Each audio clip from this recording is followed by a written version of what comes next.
Information security is one of the most important topics in technology today. Is your data secure? Bring Your Own Security Radio is here to help keep you up to date on the latest trends, software, and apps to make sure that your data stays secure. Bring Your Own Security Radio is about to begin.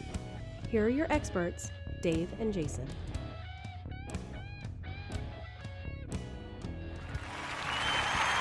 Yay, and the crowd goes wild. Woo! That's right. It's back in real time. We are Bring Your Own Security Radio. I'm Dave. Now I'm Jason. And all of a sudden I got a frog in my throat. And I sound like, I'm Dave. What happened there? I went froggy, or maybe I hit puberty. I'm not really sure. Again? You're in your second stage of puberty? This is my fifth or sixth. I don't know. Depends on who you ask. Some would tell you I still haven't. But, we're getting there. Baby steps. Baby steps. So for tonight, we have, we're kind of going a little old school. We pre-recorded. I say we. It was actually me by myself. Jason was. Dave. I don't know what he was doing. He was flying an airplane or jumping out of a hot air balloon. I don't know. Something. I was doing something. I don't know what. The usual Jason stuff. Yeah, whatever. But I had a chance to interview a guy named Phil Nerant, and he is the Vice President of Industrial Cybersecurity for CyberX. That's a mouthful. It is. And in the interview, I even had to ask him, what is the difference between like a CISO or a CIO and an industrial VP, right, of cybersecurity? And the answer was interesting. So I'm excited to get him on here with us. And the one thing exciting for you and I, Jason, is that he will be out at the Black Hat and DEF CON. Sweet. On Tuesday night, they are hosting a little private soiree over at the House of Blues at Mandalay Bay.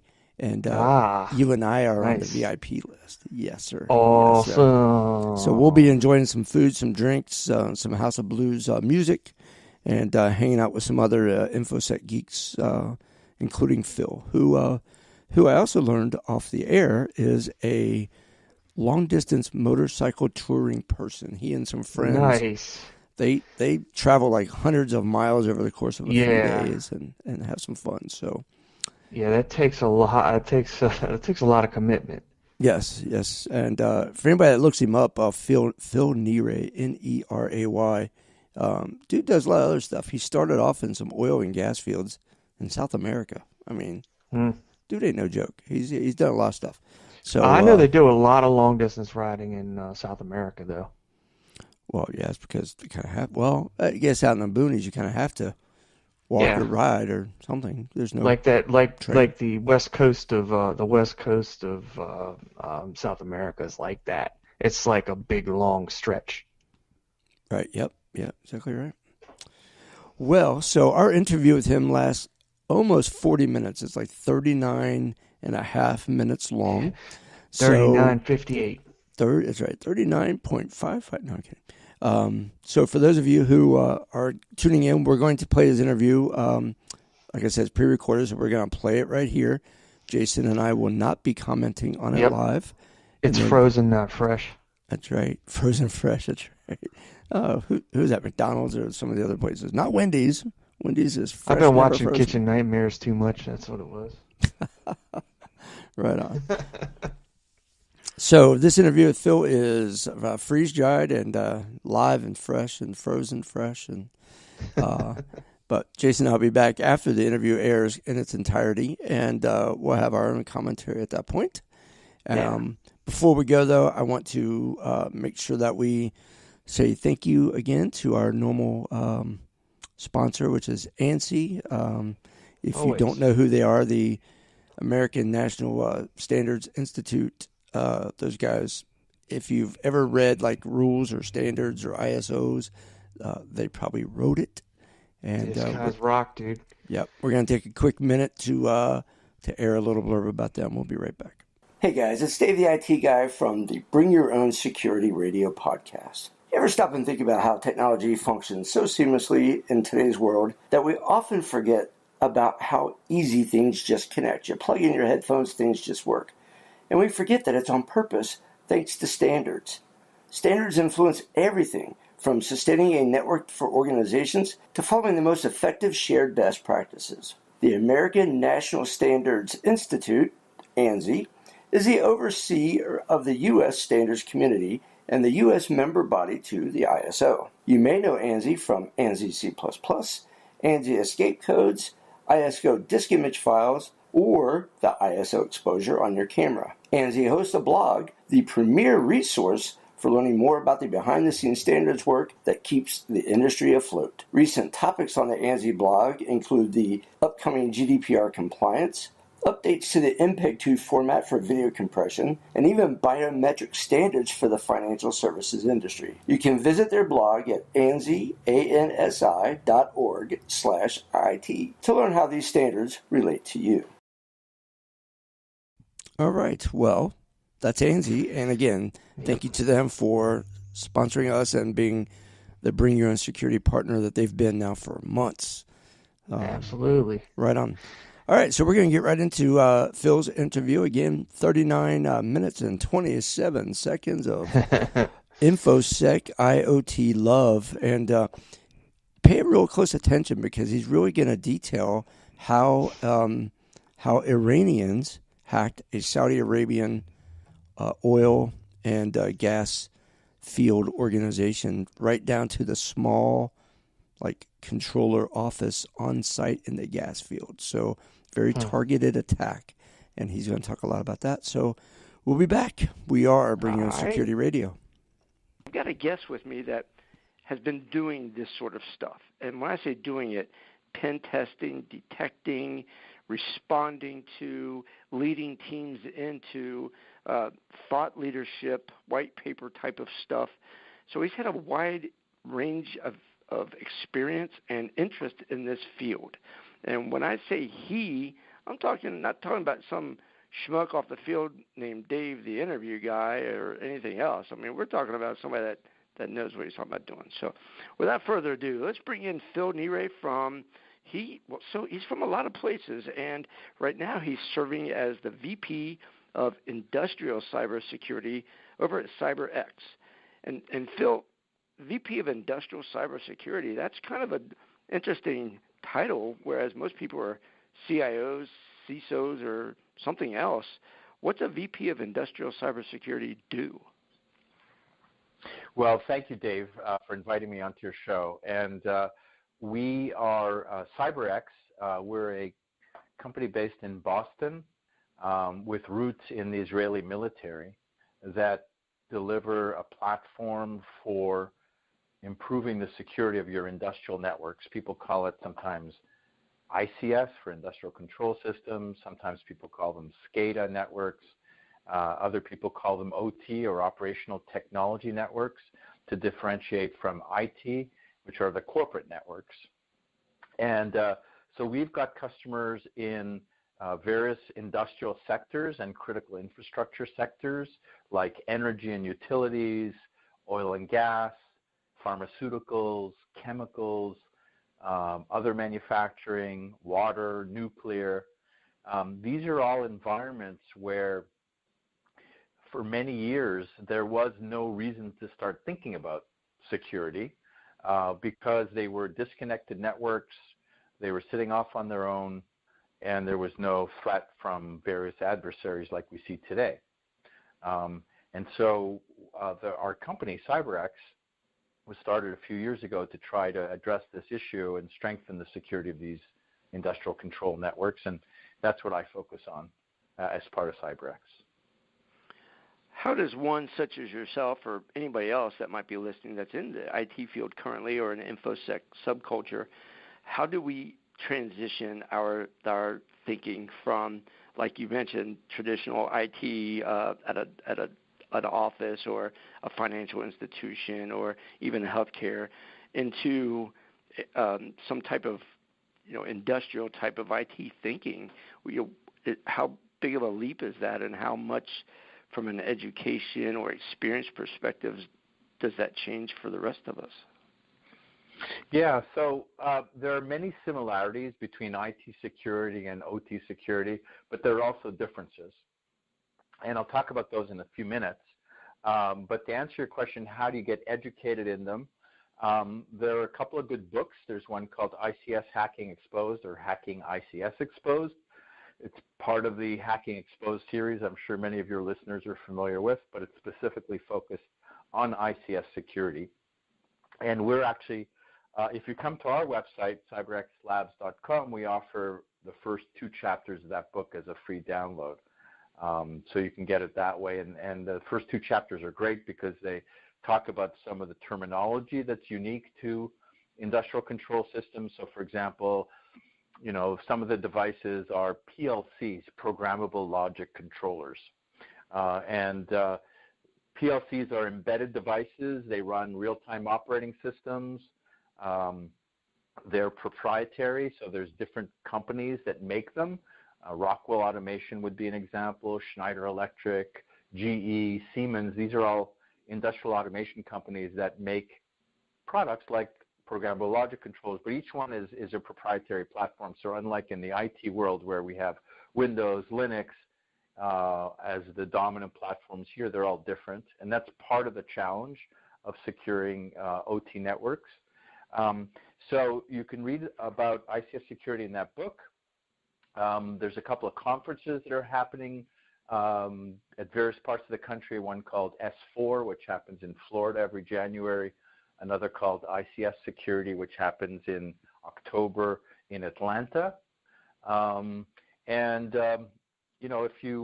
SANS also has some really good content on ICS security, including a couple of webinars that we've sponsored recently on topics that are hot in the ICS security world.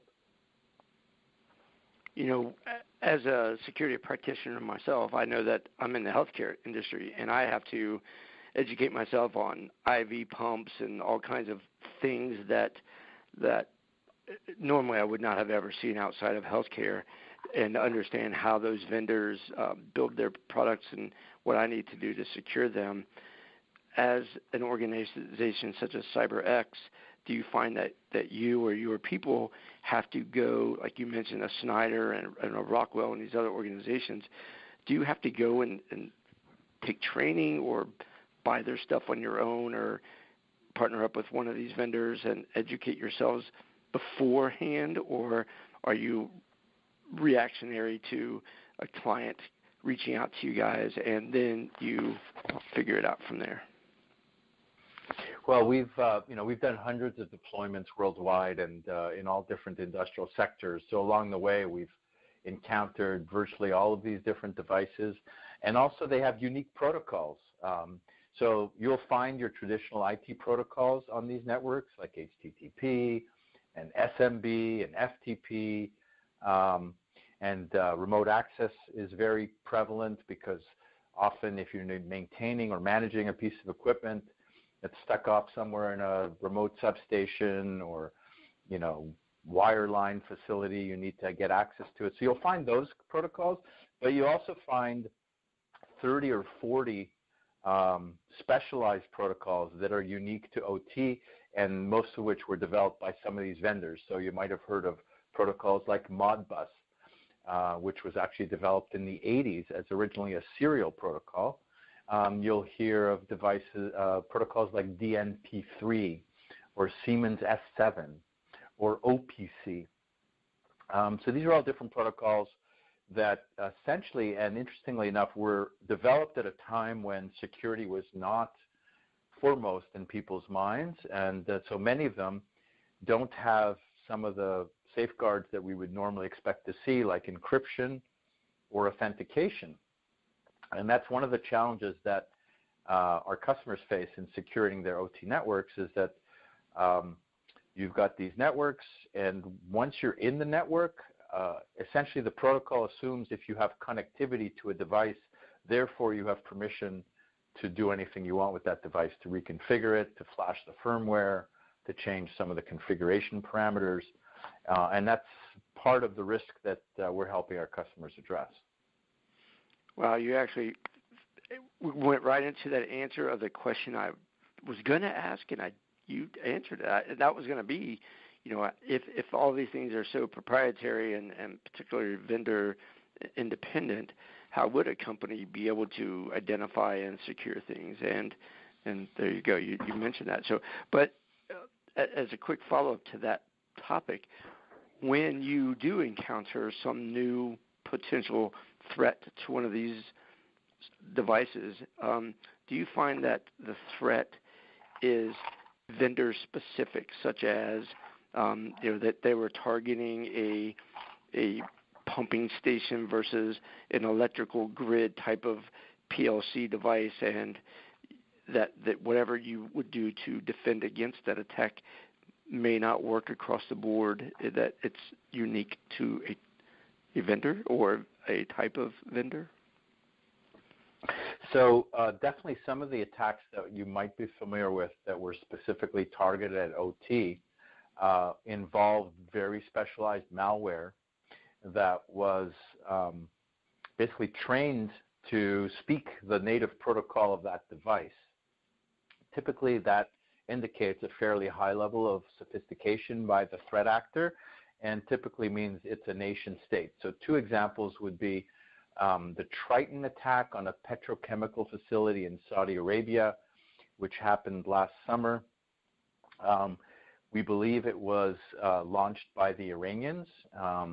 We're not sure who the victim was. It was a petrochemical facility in Saudi Arabia. We do know, though, that in the past, Iran targeted Saudi Aramco with an attack called Shamoon, which was directed at the IT network, not the OT network, but which destroyed, hundreds of thousands of PCs, destroyed the hard drives. So that's why we suspect this Triton attack also came from Iran.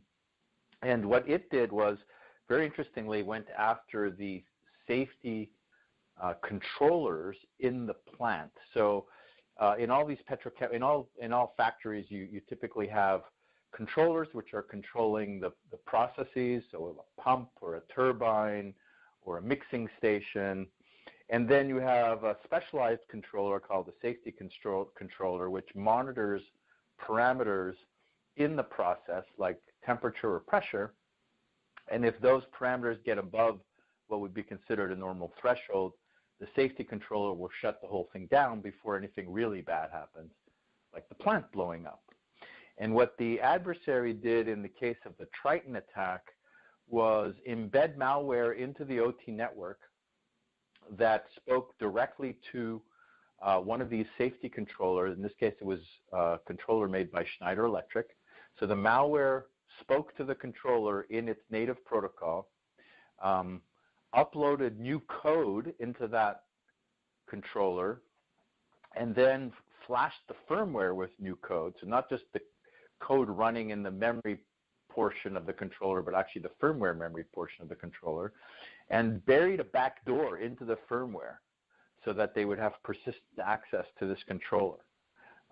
And we don't know what their eventual goal was, because there was a bug in their code, and it accidentally triggered the safety controller, which shut down the plant, which caused a lot of disruption, but not as bad as had they gone through with what we think was their original intent, which was to disable the safety controller and then launch a second cyber attack that would cause the heat or the temperature in one of the processes to go above what it would be, and then it could have resulted in obviously massive damage to the facility, potentially loss of human life, certainly environmental damage, and pretty spectacular attack. And that's called Triton. So in the case of Triton, the attackers were very sophisticated, and they had to understand exactly what model of controller they were targeting. They had to know the memory layout of that controller to be able to insert a backdoor into it without disrupting its normal operation. With respect to how that type of attack would be detected, there's a couple of aspects of OT cyber attacks that would show up as suspicious activity. And here you're going to see how OT attacks are not that different from IT attacks. They're different in the sense, as we just discussed, the endpoint devices that are being targeted are different and the protocols are different. But the traditional kill chain of gaining a foothold in the environment, pivoting, escalating privileges, and scanning the network for reconnaissance, those aspects of cyber attacks that we're familiar with in the IT world all occur in the OT world. So in the case of this Triton attack, the attackers, we're not sure exactly how they got in, but if you look at the pattern across most of these attacks, and I'll talk about the Russians coming after our own critical infrastructure in a second, typically starts with a phishing attack on an engineer who has remote access credentials into the OT network. So a VPN connection into the OT network. The bad guys will send a phishing email to them or grab them at a website that IT guys, ICS guys would normally go to, and through a watering hole attack, plant malware on their machines, steal their remote access credentials, and then connect directly to the OT network using those credentials. At that point, they've bypassed any perimeter security like firewalls that might be in place, because the network assumes that they're a trusted insider. They have the right credentials. And once they land inside the network, typically they'll put their malware on one of the Windows-based systems that are used to control these controllers. So in the case of Triton, they've developed specialized malware that was written in Python and then compiled into Windows executable. They installed that on one of these Windows workstations, and then the malware spoke to the controller in its native protocol the way I described it before. Where this would have been detected is if you have a continuous monitoring system in place with behavioral anomaly detection. So you're monitoring all of the traffic, you're doing deep packet inspection on it, and not just looking at logs, you're actually looking at the behavior. What you would see initially is, for example, a new device talking to a device that it's never spoken to before. So that would be a first example of an anomaly. Another example would be you'd see the malware scanning the network looking for certain kinds of devices. This would be your classic port scanning, but also other kinds of scanning to interrogate the devices to find out what's installed in this environment, who are the manufacturers, what model numbers are they, what can I get back from header information or whatever else the device responds with that would allow me to plan an attack that's customized to this specific types of devices that we find here. So that scanning operation that you would see at the beginning as the attackers are planning their attack, you would see that show up as an anomaly in our platform. The next thing you would see is the attackers uploaded new code into that controller, and that would show up as an anomaly as well. Now, it turns out you might be uploading new code into your controller as part of your normal process, but if you see it happens fairly rarely, and if you would see that as a security professional, first thing you would do is call down to the plant and say, hey, did you do this or is this somebody else? So that would also show up as an anomaly. And then finally, what these attackers did was they actually modified the native protocol. So these protocols were written many years ago, and some of the aspects of the protocol aren't well defined. So you can essentially change some of the packet structures. And what the attackers did in this case was they used the protocol to communicate with their own backdoor using a native command of the protocol, but with parameters that would normally not be used. But because, again, these devices aren't doing a whole lot of checking on the other end, there's no error that shows up that you use the parameter that's not normal. So our platform would also have detected that as an anomaly, an illegal function code or a legal function code value that was being used in the communication with the device. You know, that type of structure of the attack, the recon necessary, the effort necessary, like you mentioned, whether it be a phishing or a website waterhole attack or any of the other methods. You know, one of the points I like to remind people is that these attacks sometimes are well planned in advance, and once credentials are gained, they're able to attack someone quickly and effectively.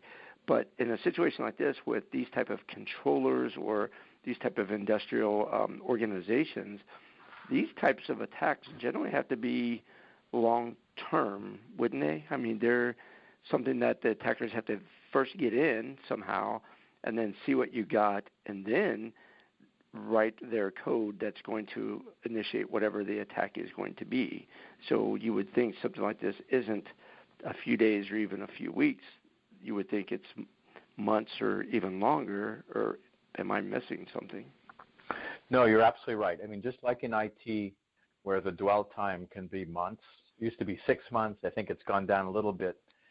In OT, it's the same thing. And it brings us to the second example, which is the compromise of our critical infrastructure by Russian threat actors.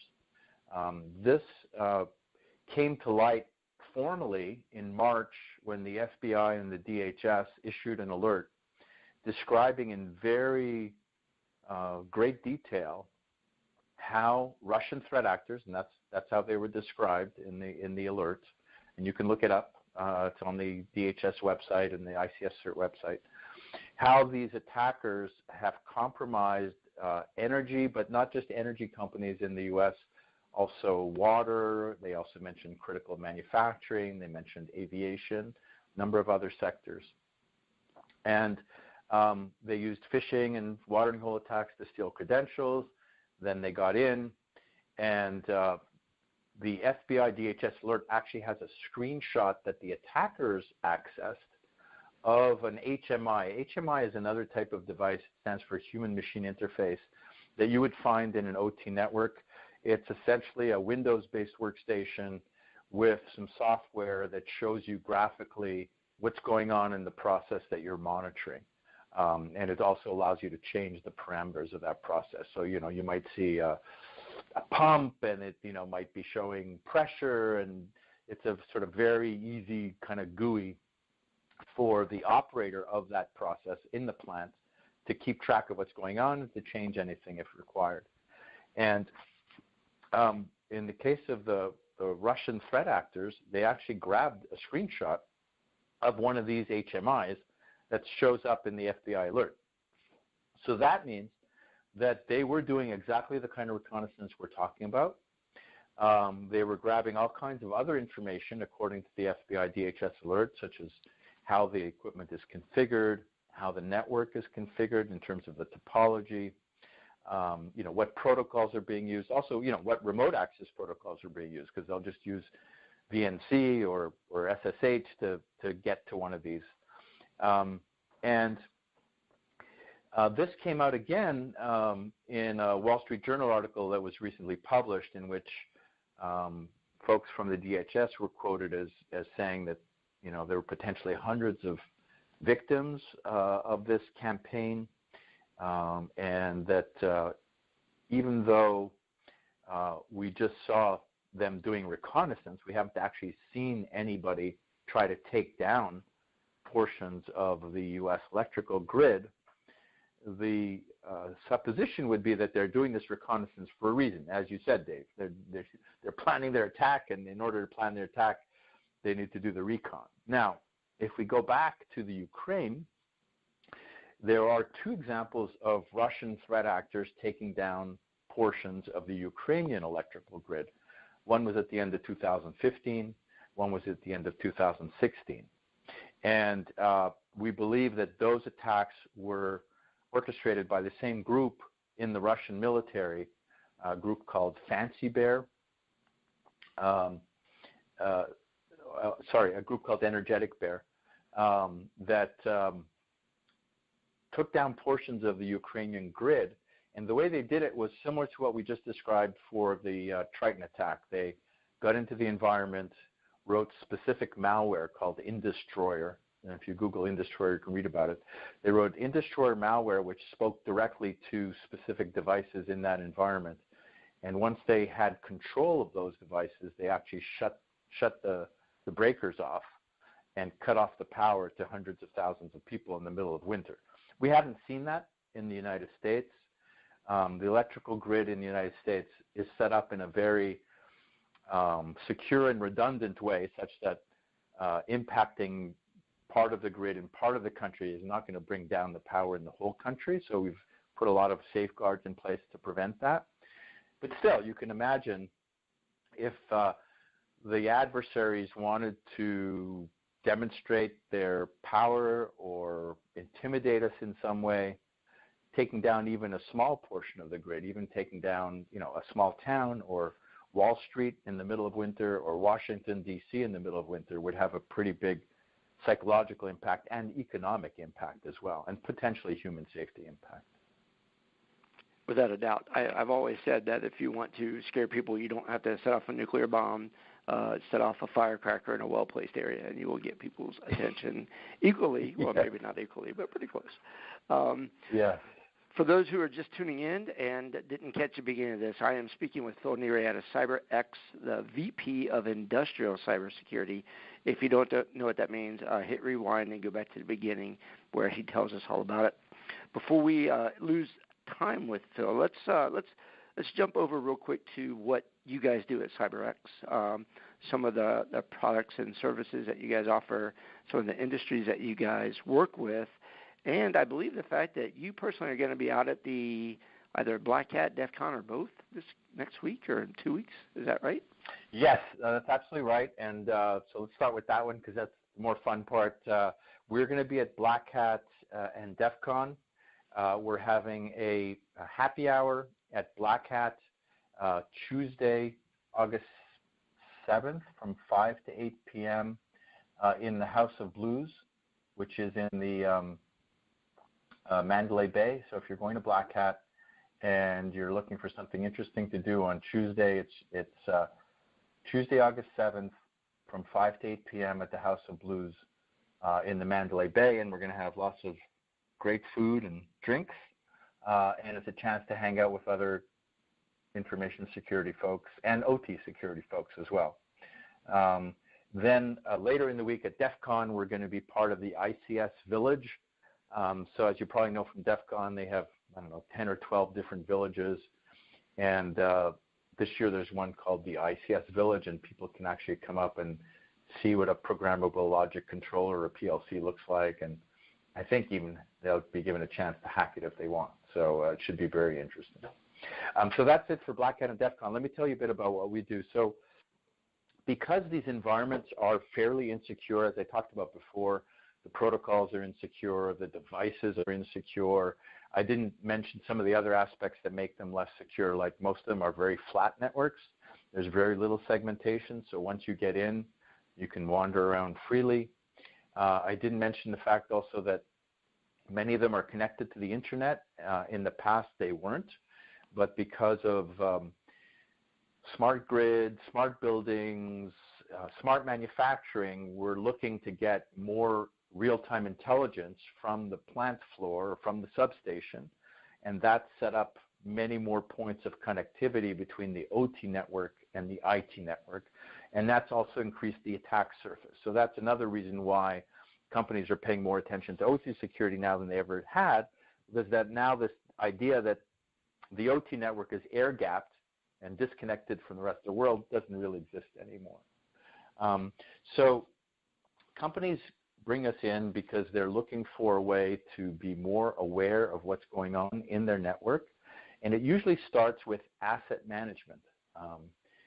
And in many ways, what I'm going to describe to you is going to sound very similar to the process IT networks went through 10 or 15 years ago, where we didn't really know what assets were connected to the network. We had no automated ways of doing it. Maybe somebody walked around with a clipboard or a spreadsheet. It's very much like that today in most OT environments. You can think of a factory where, automation engineers are smart guys, they're technical, guys and gals, but they might not be as systematic in the way they track the devices that they're plugging into the network, or they might be not as systematic in the way they hook one network up to the other. So often we'll get into an environment and the folks will say, hey, we only have one connection between IT and OT, and it goes through this firewall. And then we'll find that there's actually 5 or 6 other connections between IT and OT that were set up at various times, because somebody had to do it to get their jobs done, and it was the easiest way to get it done, but that also increases the risk. So asset inventory, asset discovery, and network topology are the very first things we usually do. So we'll come in. Our appliance plugs into a span port on a switch, so it's a passive device.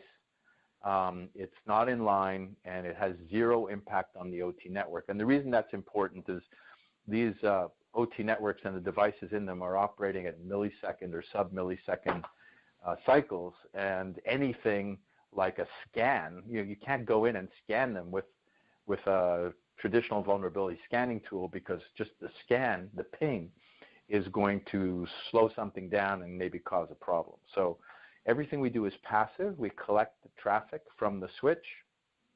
We collect PCAPs, which are the actual full packet, high resolution traffic. And then we analyze that traffic, and based on what we see, and also on the deep packet inspection we're doing on these industrial protocols, we present a diagram of the network back to the client, showing them what devices they have, what model numbers they have, what the firmware revision levels are, and how the network is configured. So that's number one, asset discovery and related to that network topology. The second thing is vulnerability management. Most of these environments are never patched, and part of it's not just people are lazy. Part of it is that it's not easy to patch PLCs because they're embedded devices and they don't have easy mechanisms for doing it. So Windows devices often are old. They could be Windows XP or Windows, I've seen even NT in these environments, and they were installed 20 years ago. They have SCADA software applications running on top of that older operating system, and nobody wants to change anything because everything might break, and you'd have to go and rewrite all this software. So some of the Windows devices can't even be patched because Microsoft's not giving you patches for them anymore. And then the third reason that it's hard to patch these is because these environments run 24/7, and so you can't easily reboot a device. So vulnerability management is a big challenge for these environments, and the big challenge is not so much knowing all the vulnerabilities you have, which is information that we will provide, but also how do you prioritize mitigating those vulnerabilities, because you can't fix everything. You really only want to fix the most important vulnerabilities. And so as part of vulnerability management, we'll do something we call automated ICS threat modeling. Similar to what a pen tester might do, we'll look at all the vulnerabilities that we found, and we'll look at the topology, and then our system uses analytics to calculate the most likely attack paths into all of the assets you have, but you're only going to focus on the assets you care the most about, right? Your crown jewel assets. So if you have a controller that's key for your main production line, and if someone attacked that controller and brought that assembly line down, that would have a big impact on your company revenue.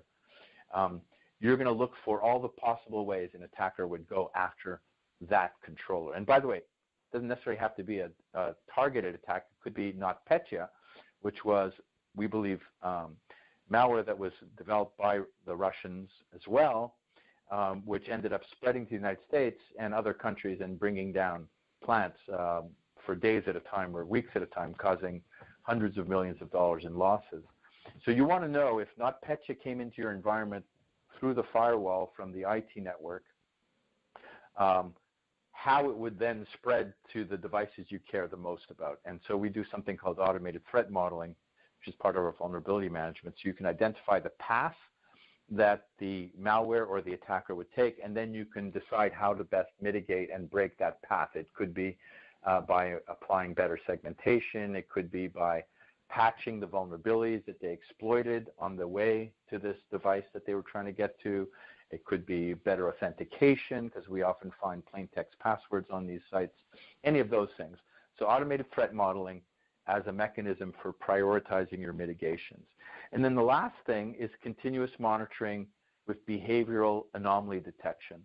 So this is the idea that you're monitoring all of the traffic continuously, 24/7, and analyzing it for suspicious or unauthorized behavior, such as the scanning I described before, or a protocol that's being used in a way it wasn't supposed to be used, or a command that's being sent to a device like stop, which would not normally be a command that a normal operator would be sending. And so we're continuously monitoring the traffic for these types of anomalous conditions. We have five different engines analyzing, looking for different kinds of things using a patented technology that's based on finite state machine modeling, if you're familiar with that. And it looks for states and transitions between those states that we've never seen before that look suspicious. And all of this information then becomes a real-time alert. And most companies, they also have a corporate security operations center or a group that's responsible for monitoring alerts and doing incident response. And what we're seeing in most of our companies, most of our clients' companies, is that they want to bring OT security into their SOC. They want to OT enable their SOC. Even though there are differences, as we've talked about, there are also lots of similarities. And most organizations have spent a lot of time building workflows and using SIMs and incident response platforms and ticketing systems to handle incidents. Why not leverage all those workflows, that training, those tools for handling OT security incidents as well? Because you can't expect a plant engineer to respond to an attack by a nation state on the factory. That's just not going to happen. So once one of these real-time alerts gets generated from our platform, we have integrated with all of these, with your existing security stack, so that it'll show up in a way that you're accustomed to seeing it in your SIM. We'll integrate with your ticketing systems so that you can file a ticket on it.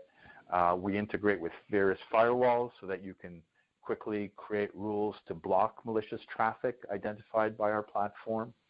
And in general, these are all ways to OT enable your corporate SOC. Nice. I mean, there is, well, as is in any IT organization with security the way it is over the last 5 to 8 years, there is always a lot. And coupling your normal IT on top of an industrial type of necessary evil for your IT now is learning these unique things. I guess that requires a lot of new companies like CyberX. I know that you mentioned early on that you guys were relatively young in the field and based out of Israel, but it still is interesting how every day something that's 20 years old, some of these controllers and PLCs now are, our number one targets, and we have to reinvent a little bit security because, like you said, security was not a major issue or forefront idea back in the 80s and 90s. So it is exciting as a practitioner to see these things and to talk to people like you and to learn about the wide variety of IT security that I have not yet even thought about in some cases. And I'm looking forward to seeing you personally and CyberX out at Black Hat and DEF CON, as we will be out there ourselves. So thank you so much. Before I let you go, what are some ways that people can reach out to you guys? Website, phone numbers, Twitter, whatever works? Sure, yeah. Thanks, Dave. And I look forward to seeing you at Black Hat and DEF CON. So you can just Google CyberX. Our URL is cyberx-labs.com. But if you type in ICS security, you'll probably see our AdWords show up, and you can either download our risk report or chapters from ICS Hacking Exposed from there. Outstanding. Well, again, thank you so much for taking your time today and joining us.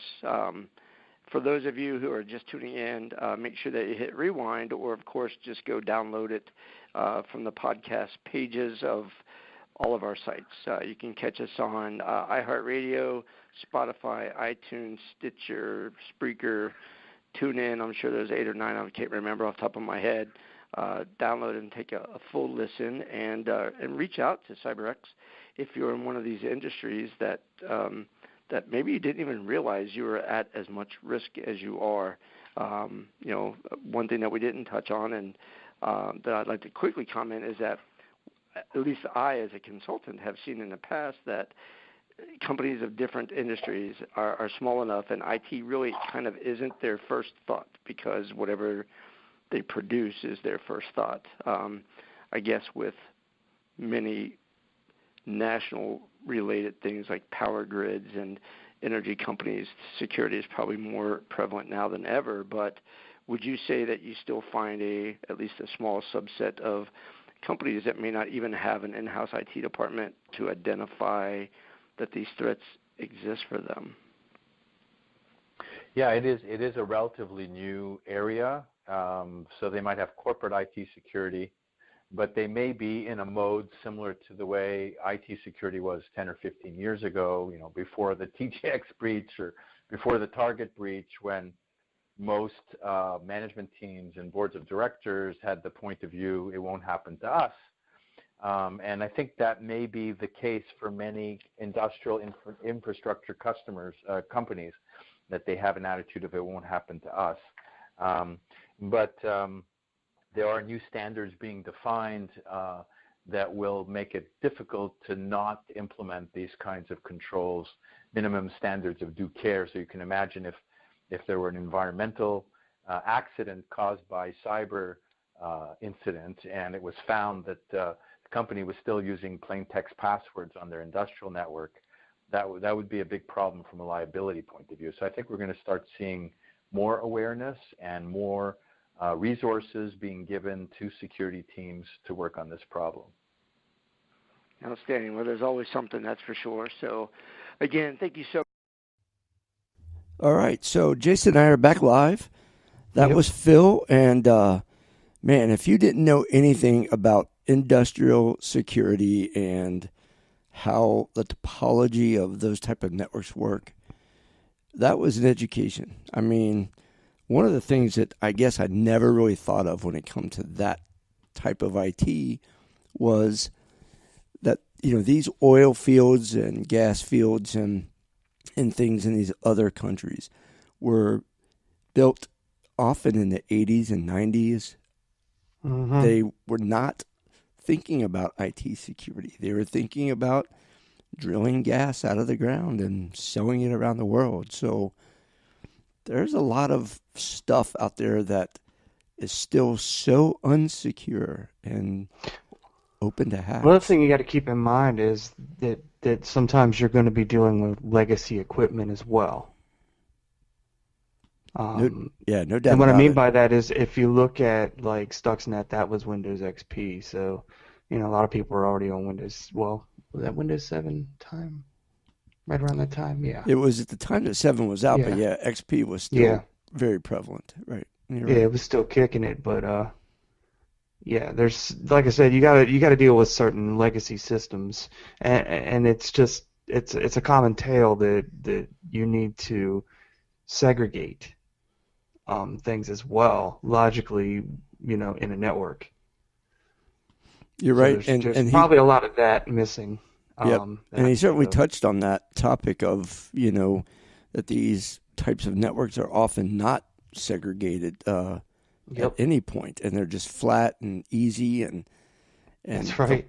And the way that PLCs were originally programmed is, it figured, hey, if you got connection to me, then you're authorized to modify me. So go ahead and do what you want. Since you got this far, you might as well have the whole bucket. So I've never been around industrial type of IT. It's I've worked with some folks who have. Have you? Yeah. Yeah.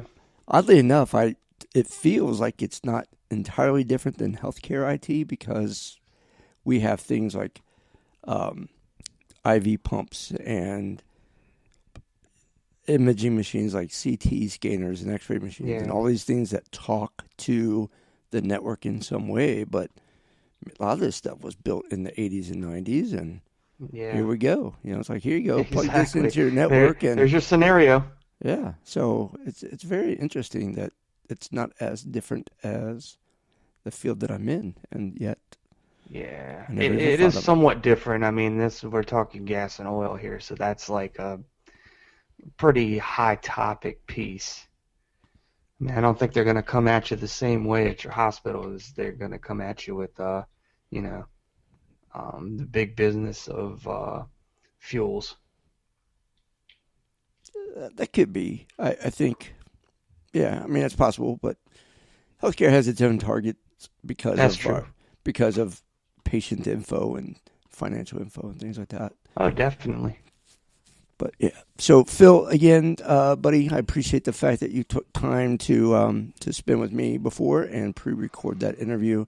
And if you're listening, like I know you are, we are looking forward to seeing you here in just about what? Counting on a week. Yeah, just a Getting shade over a close week. to exactly a week.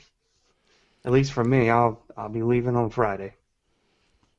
Yeah, I think yep, you're right. So Phil said he'd be out there sometime over the weekend getting their event set up because they, like I said before, they've got a nice event going on at Mandalay Bay that he mentioned in the interview. So for those of you that are going out to DEF CON and or Black Hat, make sure to reach out to CyberX and get on their guest list for their event over at House of Blues and go enjoy some drinks and some food and some music.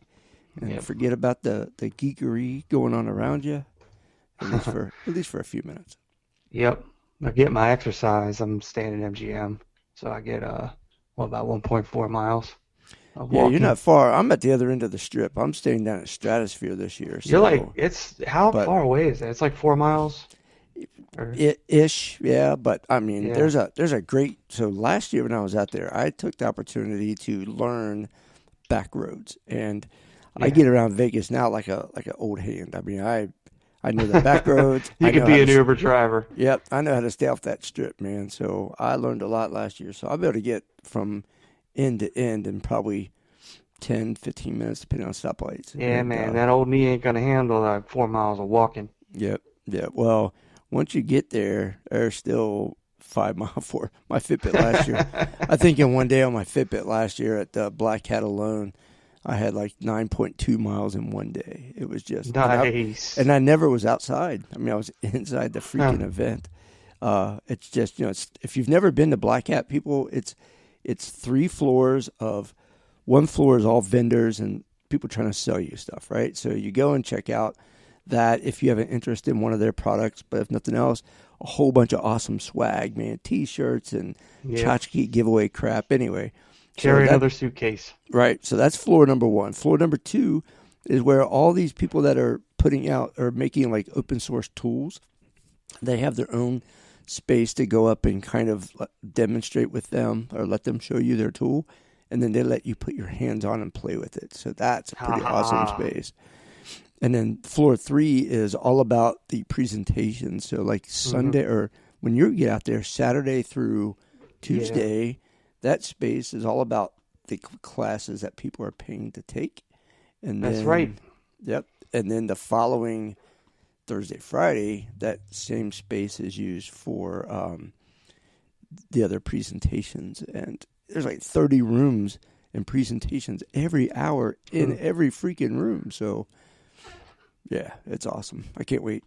I don't get out there till Monday, but last year I was out there and one of the days was like 112 degrees. And nice. Yeah, like that's hot. And then, like I say, I'll be there from Friday to Friday. Yep, and I'm going Monday through Sunday. So, yeah, we shall have a great time with everyone. So, again, for those of you who are going to Black Hat and or DEF CON, look us up. If you see us, we hopefully will be easy to spot. I don't know if you know what we look like, but you can always check us out on Twitter and see if you can figure it out. Yeah, I'm sure you can figure it out. And if you figure out who we are and what we I'm look ugly like, and he's ugly, so we're good. Well, he's uglier than me, so that we'll just keep it. Well, you're just charming. So although Jason has a new, ugly's all right. You can say a special hello to Jason and ask him about wedding rings and tattoos. And yes, sir. That's right. He'll even show you his new tattoo of a wedding ring because he keeps losing the damn real one. So ask him. Actually, now it's stored away in safekeeping. Well, yeah. Now you got a tattoo of one. You don't need it now. So. Yeah. Cat's out of the bag now. You can sell that, right? You can I don't even need to wear it. Yeah. I could sell the tattoo, but it's going to be a little painful taking it off.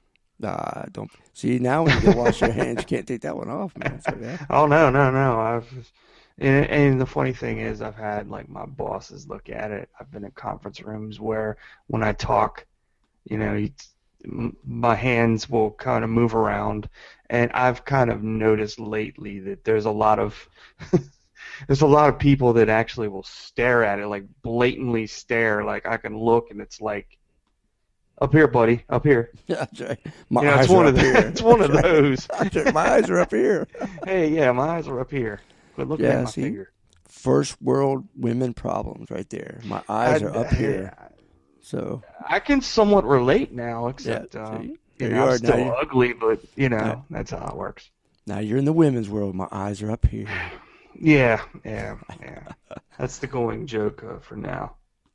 That's awesome. That is awesome. All right, guys. Well, we are just about out of time. Next week, Jason and I will probably not be on air since Jason's going to be getting on an airplane on Friday, and I'll be happily and anxiously awaiting my time to get on an airplane. So we will be recording boatloads of interviews out at the events. And we certainly will. So next Thursday, 1 week from tonight, and the following Thursday, 2 weeks from tonight, we will not be on the air because that second Thursday we will be at Black Hat.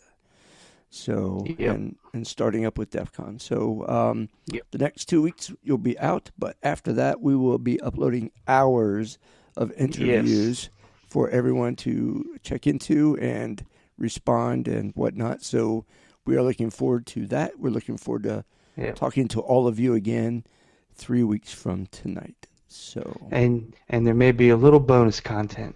Who knows? Bonus, that's right. So, it might work like that. That's right, little bonus. All right. Well, I think that's going to just about do it for us. Jason, any final words of wisdom before we go off the air for 3 weeks? I guess peace be with you. God willing, we'll be back after Black Hat. Yep. At least you with DEF CON, so yeah. Yep, I think that's exactly right. The week after, the Thursday after DEF CON ends, we'll be back. Yeah. All right, guys, that's it. We're out of here. I'm Dave. He's Jason. Yep. Good night, everyone. Night.